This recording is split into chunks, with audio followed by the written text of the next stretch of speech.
Alright, our first video for Chapter 13 and stock issuance and such. We have ABC Corporation here. We have two classes of stock. We have common stock that has a $3 par value and preferred stock that has a $30 par value.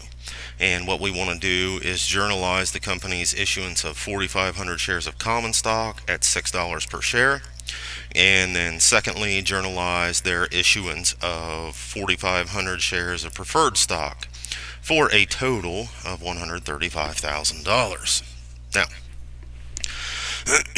when we're journalizing here, we don't have any dates. We're not going to worry about dates here. But we have to think, when we issue the stock, what's going on? Well, we're receiving cash. This is what we would consider an IPO. So for number one, we will receive cash.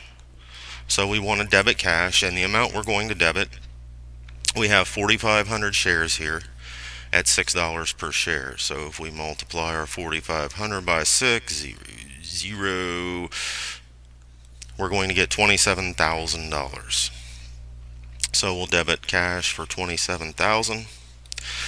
Now, when we look at what our credits are going to be here, in essence, we have to take the par value into consideration because the price that we issued the stock for was more than the par value. We're going to have a credit to common stock, and we'll have a credit to paid-in capital of the common stock.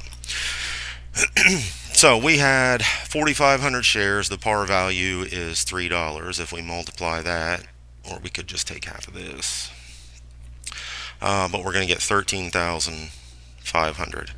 So we will credit common stock for $13,500, and then we will also credit our paid in capital for common stock for $13,500. And that's number one. Now, number two is preferred stock. And in number two, it tells us we issued 4,500 shares for a total of $135,000. And journalizing this, of course, we should know we're going to debit cash for our 135.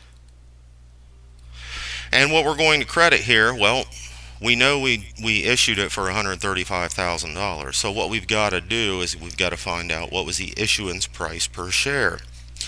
And to do that, we want to take our 135,000 and divide it by the number of shares, which was 4,500, which means we issued it for the par value. So here, we're just going to have, let's see, this is preferred stock. We're going to have preferred stock for 135,000.